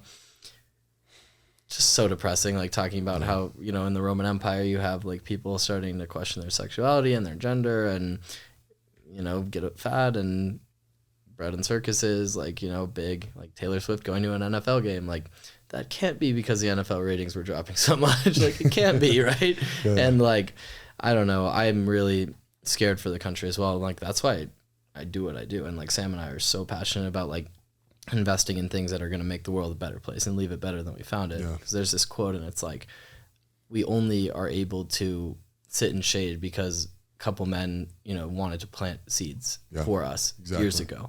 And that's like what I really like, that's what drives me, because like we've been going in the wrong direction for so long, like taking seeds, burning them, burning raw milk, like for so long that like now it's like mandatory for us to step in and do something, like inspired by stuff like you. If I had a crystal ball, I would assume that we'll have another civil war, and that civil war will either break the country or fix the country. And it's just whoever wins. It's funny you say that, because literally yesterday when the whole Biden thing, calling Kamala, you know, Trump, and that was Vice President Trump, so silly. And my friends and I were watching that. I'm like, he's gonna die on camera in front of everyone, like have a heart attack or something, and then we're just gonna have a civil war, like right then and there. Like, I don't know. I'm no expert in war, but it feels like it's brewing. I mean, did you see Leave the World Behind? That was weird. I bought an AR-15 after that movie. I'm not gonna lie. I'm dead serious. No, this is. I've already got a couple. I mean, we're deep down here, but like this is a real thing. It's like a Netflix documentary, not documentary, like a fictional thing. Produced, but the Obamas produced it. Produced by the Obamas. Oh, interesting. Yep. A little bit interesting, and I mean, throughout the movie, this is crazy. There's like talk about subconscious like frequencies, sound waves. There's frequencies designed to damage your DNA and create anxiety and fear throughout the movie, which is like common for horror movies and, you know, thrillers, whatever. But this one is literally about a civil war in America. It's a cyber attack, right? It's like an EMP, like you know, like all the service goes out, so boats start crashing in, and the Teslas all crash into each other, the roads are crammed, and everything starts going to crap because no one trusts each other. And there's this like moment in the movie where this guy's like, you think there's some evil cabal controlling, you know, everybody, but in reality, it's all just every man for himself. And as awesome as that is to think about, you have to wonder, the former president that produced this, who, you know, obviously has the ear of the current president, probably, you know, I don't know, maybe that is his real experience and he's trying to help people, but it's hard to imagine that it's not the opposite of that. My opinion on everyone that's in politics, I don't give a crap if you're Democrat, Republican, or Independent, right? The second you go back to Washington, you're all the same corrupt assholes. Totally. Like all of them, right? Yeah. I get really annoyed when I watch like those Senate hearings and committee hearings and all that stuff where they bring someone and yell at them. And it's like these gotcha moments after gotcha moments. And then it's like, and the second that's over, it's like, what happened? Yes, this person just perjured the hell out of themselves all over the place. You do nothing. There's no consequence to it, you know? And like, you can kind of fall for it, right? Like with Tom Holman, right? Remember him? He's the Homeland Security guy that's running the border. Well, they pull him up there, dude. He's lighting them up left and right, dude. AOC's asking just this. What it was really doing is exposing senators, and it was just showing how they don't have a clue. Totally. Right? They have no. And the worst one ever, right? The worst one ever was Mark Zuckerberg, because when they're interviewing him, right? I remember seeing those clips. Bro, dude, the guy goes, okay, you own WhatsApp, right? And he's like, yes. I mean, he's a robot, basically, right? I mean, there's not a lot of personality with him. And they go, well, explain to me how you read the information from that text to this text as Meta or Facebook, right? Because we don't, it's end-to-end encrypted. The guy goes, no, I understand it's end-to-end encrypted, but how do you read it? And he's like, it's end-to-end encrypted. We can't read it, Senator. It's impossible. He goes, no, but I know you do. And he's like, no, we don't. And he will not let it go. And I'm like, oh. Yeah. And then the same dude later on that thing says to him, hey, okay, this is a service that you provide for people, Facebook, right? He goes, yeah. He goes, well, how do you make money if you don't charge membership fees? And he's like, we do advertising. And he goes, so you're telling me you give this away for free? And he's like, no, I make money off of advertising. It's like, Do you think Channel 5 costs the general public money? No. They advertise on there. Right? It's mind-boggling. I'm like watching these senators. I'm like, did no one prep you for this? Are you that, try not to use bad words on here, Silly, stupid and silly that you don't get how this works? Do you not have a Facebook account, Senator? You know what I mean? Have you never talked to anyone about this before, but you're doing the questioning? And then they all pat themselves on the ass like they let Mark Zuckerberg have it. He goes and gets in a G650 and to his $250 million Hawaiian mansion. Yeah. And he's aggressively taking like native land in Hawaii to build a $250 million doomsday compound that has like 15 floors underground. Like Sam Altman, same thing. Like all the top billionaires that work in tech are building doomsday compounds because either of civil war or AI or probably both. Speaking of all the top billionaires, they're all in Sun Valley right now for the Allen and Co. Is that this weekend? Is that this week? Yeah. We should drive up there. I'll send you a video. I'm going up tomorrow. I got shit to do. Tomorrow morning. You'd never get a mile in that place. No, dude. Sam and I snuck in last year. Did you really? I was we playing basketball. It's pretty mellow. I mean, they have snipers. I like you guys. They have snipers on all the peaks. I was playing basketball with like Zuckerberg's kids. Like I was just, Eli walks in. I really did. He schemes his way around. I mean, the thing's so protected that like I don't think they're worried about people sneaking in. I think they're more worried about like mass shooting, mass bombing type thing. Yeah. But yeah, Eli sneaks in, starts playing basketball with Zuck's kid. Dude, I got called out pretty fast. So like eventually, because like I was like tall, there's a bunch of little kids. I was like, all right, and then I was like walking around and this one guy's like, hey, like, where's your badge? And I was like, oh, like I left, my dad has it, I was trying to find it, like something. The security there though, it's not like big bodyguard security though, it's like Secret Service, like very, very, very secret. But the guy strategic. I talked, it's in Idaho the disappear you type guy. Exactly. No, for sure. And that's why I was a little worried because like Idaho has a lot of like high-level ex-military people, like ex-Navy SEALs, ex-Green Berets type stuff, and so that's who they hire to do the security for these events, and so it is like top-notch, like kind of private. It's legit company stuff. So this is interesting, actually. So Gulfstream actually brings a semi-truck for maintenance to the Haley Airport because it's the largest concentration of Gulfstreams in the world at one time. And so they bring up their maintenance team to get all the stuff done that these guys need done on their airplanes because they're all pretty badass. I like that. I'd love to like be like Alan. And Josh sent me a video of the Nike plane yesterday. It's pretty sick. Oh, I bet. Yeah, so cool. You know what, dude? We'll have to let's get into that thing more next year. I could probably get us in there, like legit. That would be pretty crazy. I think the requirement our dad said, because our dad's a financial advisor with UBS, and I think he said something about Allen and Co. You need like to do either public offering like an IPO or $100 million private transaction to work with them. We could figure that out through some we could do that. I think we could do that. What I was kind of thinking, we could, maybe. I was actually thinking I could probably get it as a guest. Oh, enough people that might actually go to that. I wonder what they talk about. Because I tried sneaking into one of like the conferences, just like I really wanted to hear. But they had it so blocked up. That's kind of interesting because you don't see clips from it. I'll tell you that. No, there's definitely no. And I think there's no phones allowed. And so no one talks about it. My girlfriend's twin sister is so you can sign up to do like the babies. There's different jobs that you can sign up for Allen and Co. And one of them's babysitting. And so Caroline's twin sister Christine is a babysitter at Allen and Co. And one of her friends last year had Zuck's kids actually.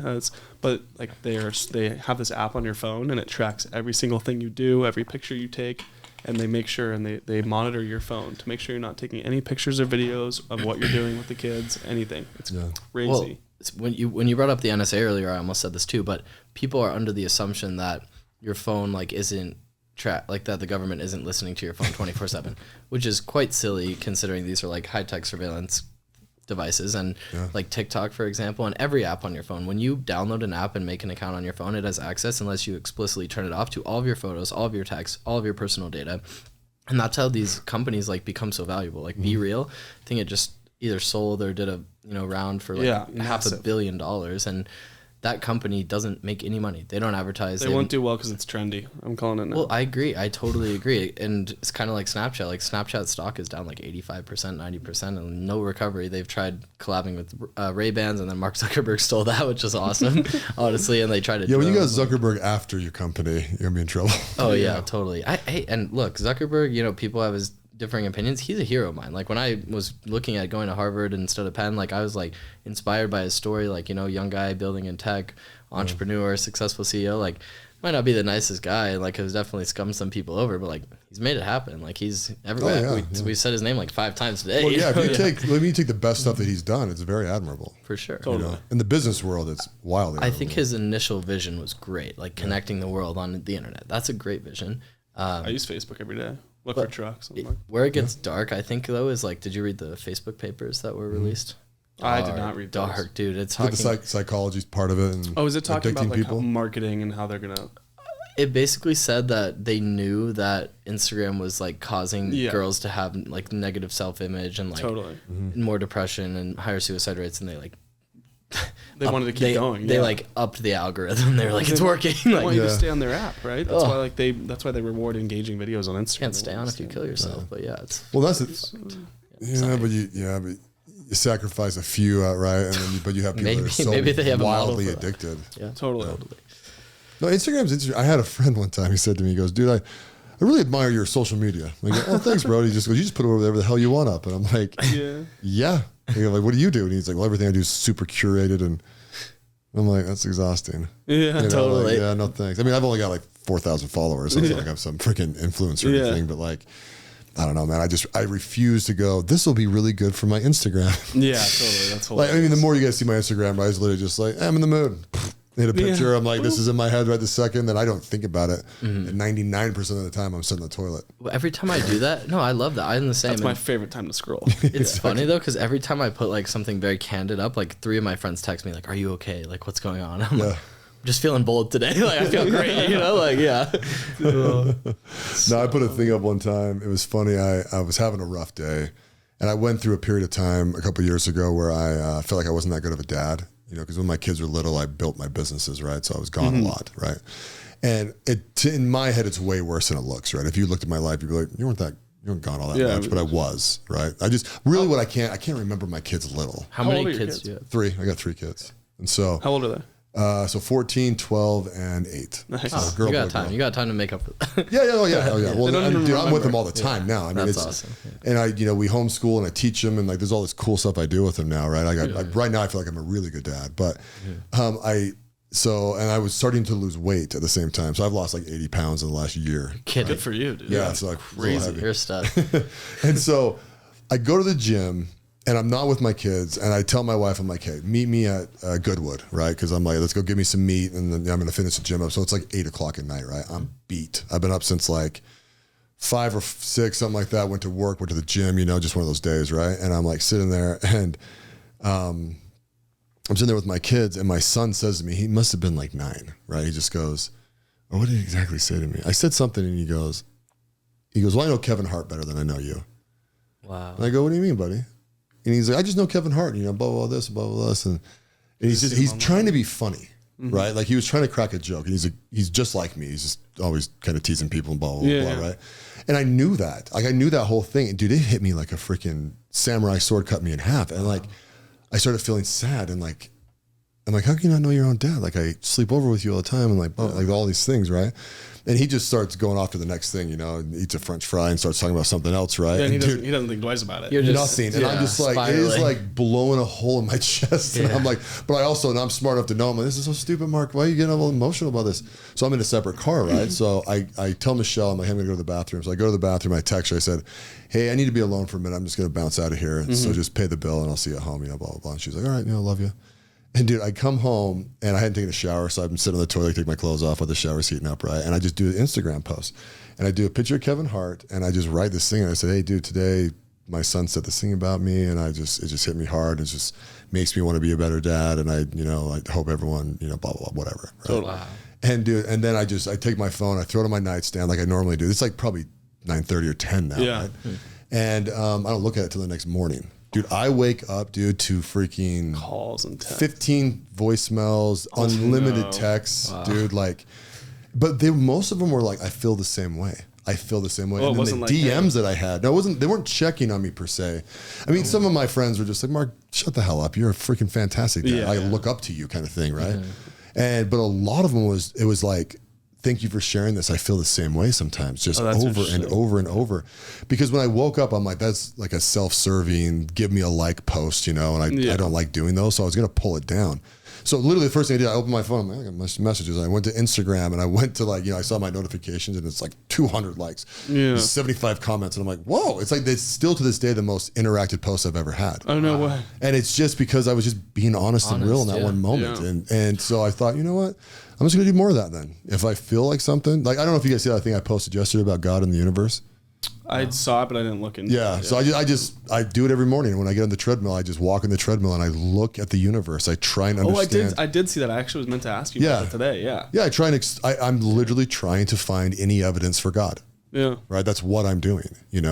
It's fun too, right? I mean, the universe is wildly interesting. Totally. Absolutely. And there's just math everywhere. Like the more you look at it, it's just math and math and math, like the mass of black holes versus the mass of this, and like the gravitational pull and like Stephen Hawking's and Einstein and all these theories that like it actually is the backbone of a lot of things that happen in our world. Totally. Right? And so, but what I'm actually doing is trying to be like, well, that makes sense for God and that makes sense for God. And I could see where his or her hand is in this at some level, right? Yeah. Because right now, you take the Big Bang, right? It's basically you take all the mass of the universe and you pull it down to the head of a pin, right? That is how tight that was wound up before it exploded. Right. And so it's like, well, did it just explode or did someone explode it?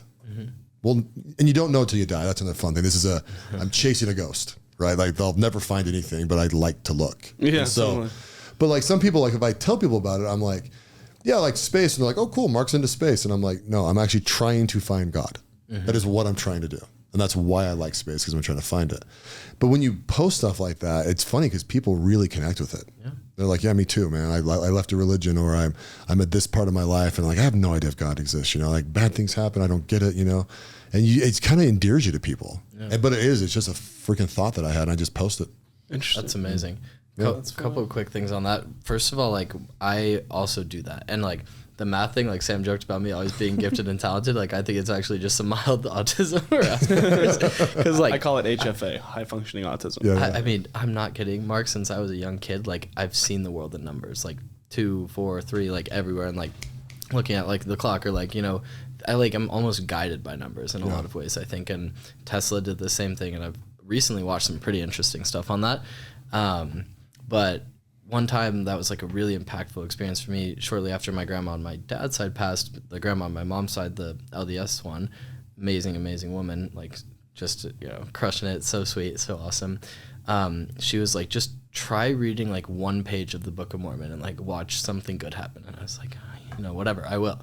And she's like, read a sentence, read a paragraph, like just try it.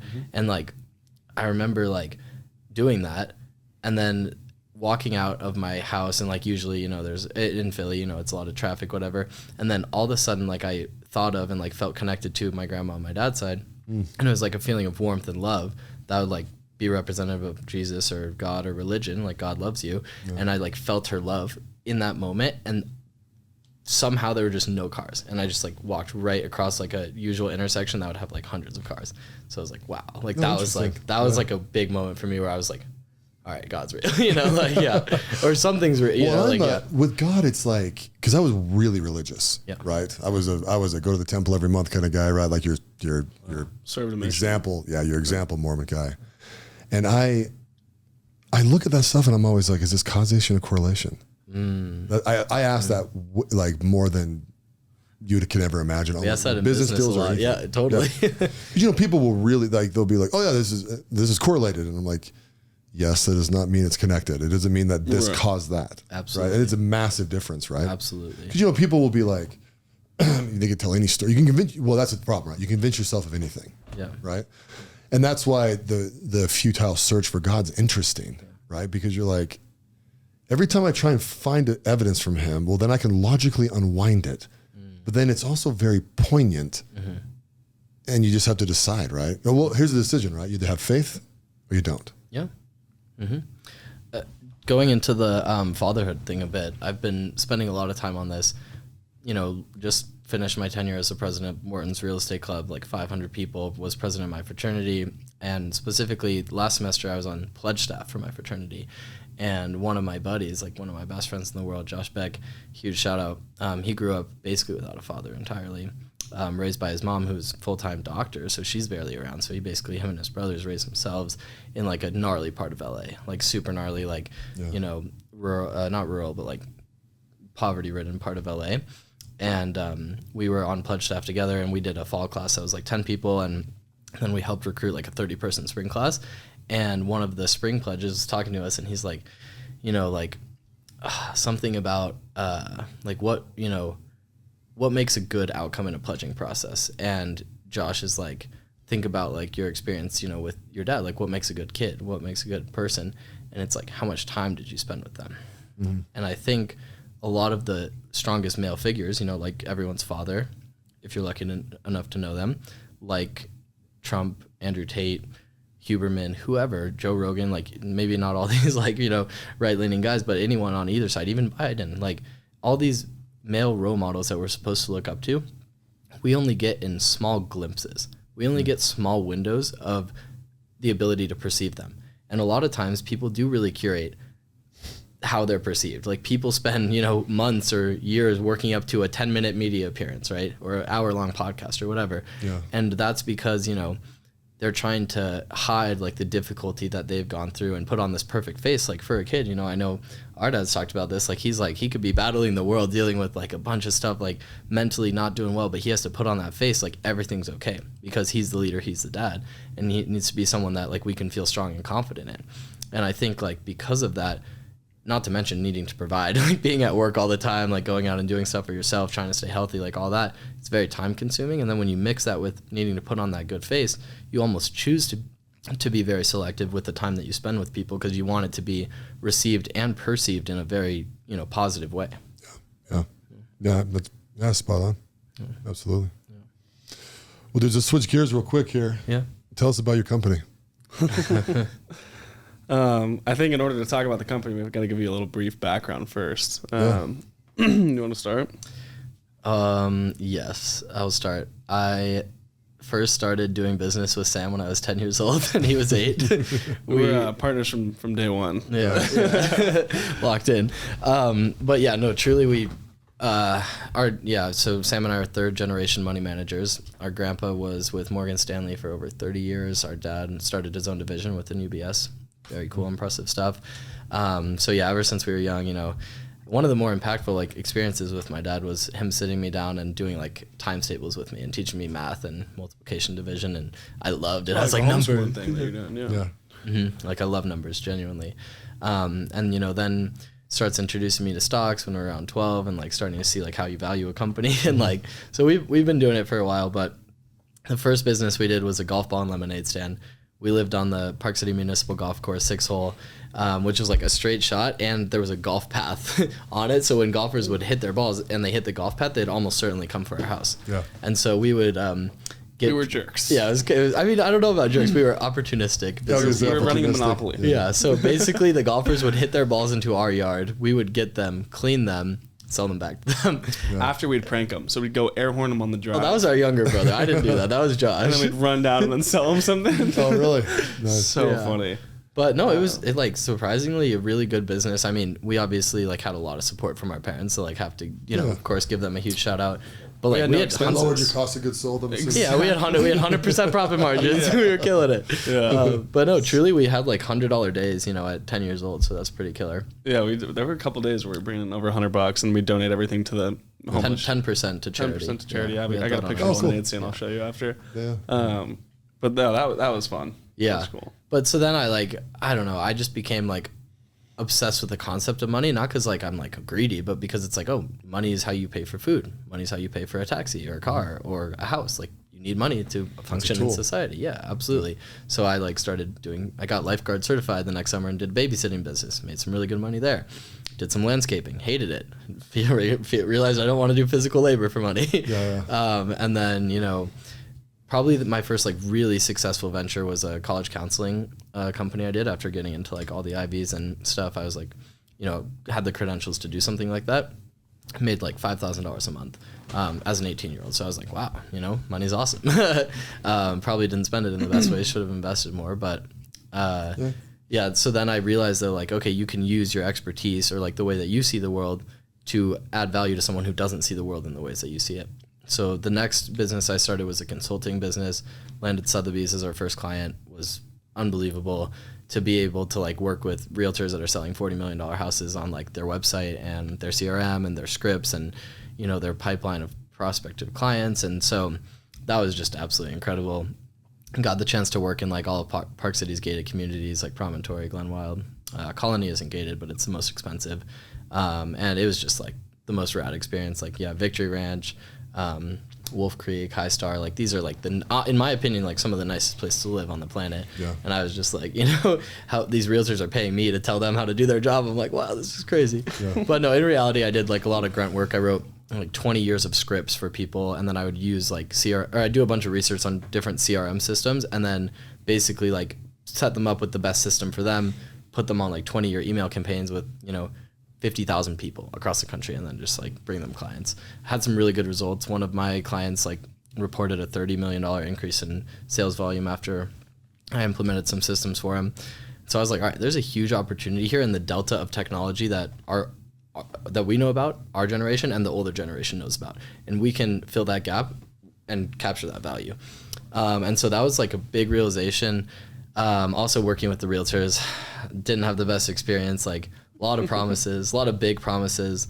This one guy, the $30 million increase guy, like offered me $10K a month and a Rolex and gave me like $3K a month and an Apple Watch. Like, I'm not complaining, but you can't set the expectation high and then come, you know, so especially when I had the results. Like, it'd be one thing if I was missing the mark and he was like, hey, you missed the mark, so this is missing the mark, but no, exceeded the mark and you underperformed there. Yeah. And so I was really turned off. Sam and I loved real estate for a long time. Like, you know, when we were first born, I'll also add, like, my dad especially came from nothing. Like, he grew up in a tough part of Baltimore, like, tough family situation. Dad was 19, mom was 31 when sleeping upstairs at their natural food store. Oh, cool. Started working when he was 6, yeah, like full time. Getting paid, you know, 25 cents an hour or something crazy. Mm-hmm.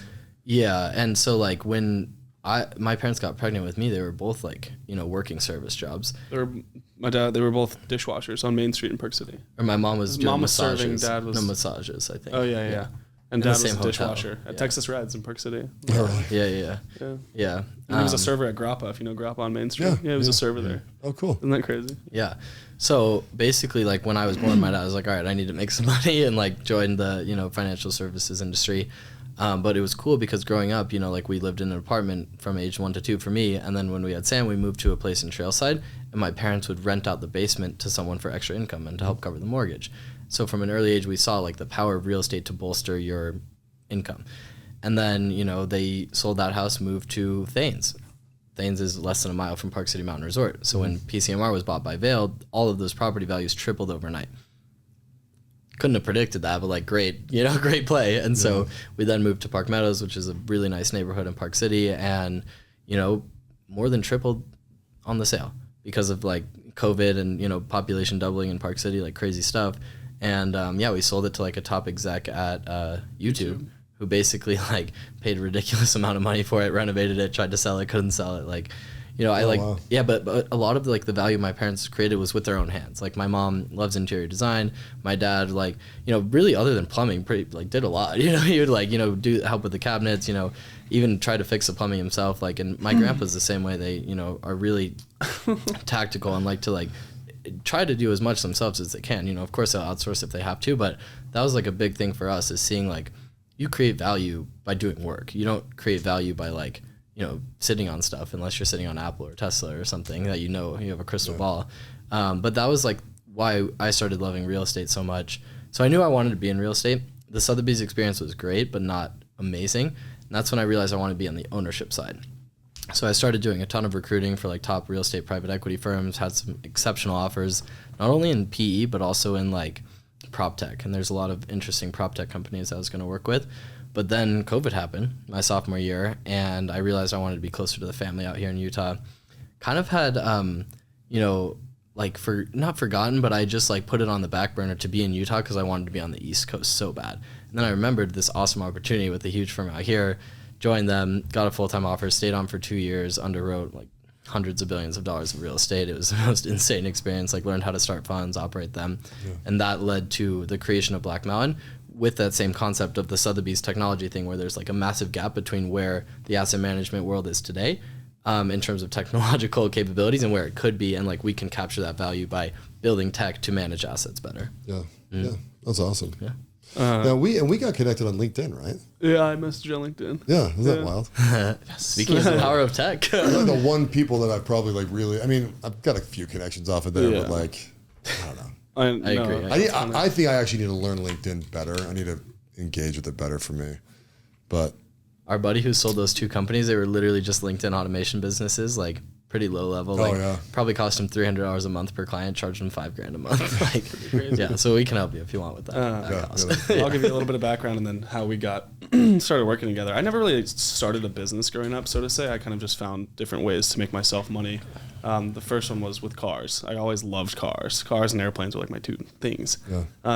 And so I always just spent hours looking at Marketplace, looking at KSL.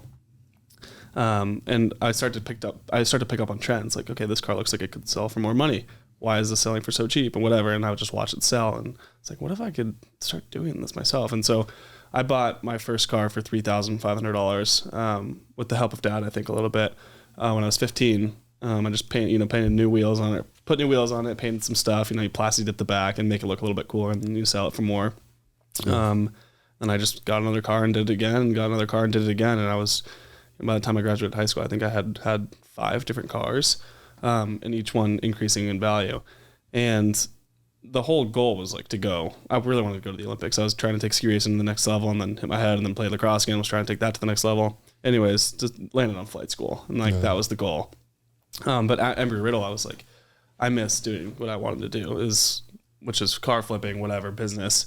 And then when I came back to Utah for that opportunity at Soul-Jets, it was amazing. Like, I was their first ever intern, so I was doing a lot of great data analytics stuff. Actually helped work on some of the data analytics with a deal with, I don't know if I'm allowed to say his name, one of the co-founders of Ethereum that bought a $20 million Falcon from Soul-Jets, which was amazing. Anyways, then I re-enrolled in the University of Utah and took a job with a company down here in Orem, actually. Yeah, which you know who it was with.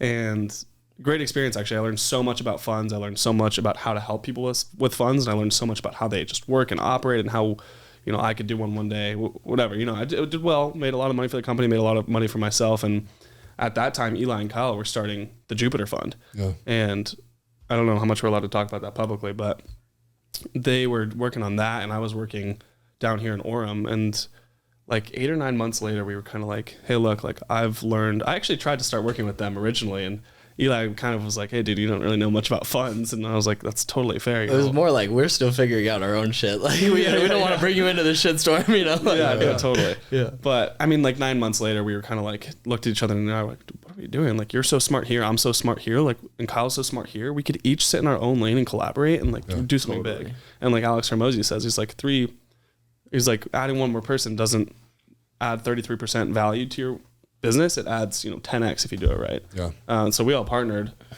like November of after Sam had consulted on like 300 funds. So like it was very it was like 250 or 300 people that I had helped kind of just strategize the fund creation. I talked to a guy that did an avocado farm, a bunch of people that did dentist office, and I was working with some pretty legit people. And I was 21 at the time. I was like sick. I bought my dream Raptor. It was a $50,000 truck. I was like, this is awesome. Yeah. But then we kind of collaborated and I helped bring a little bit more of a simplified offer to what Black Mountain was doing, and Eli and Kyle were working on the fund. And over the past almost 2 years, we've kind of pivoted 20 different times, but I feel like we're really starting to finalize what we want to be doing. I think it's been, not necessarily pivoting, but like just kind of like funneling down. Just sort of settling into our niche. Because I mean, you get it, you want to do so many different things. And also like adaptation is kind of the biggest indicator of success, right? Like when we were doing, kind of fund creation stuff more, we realized the space is pretty crowded, so you have to adapt.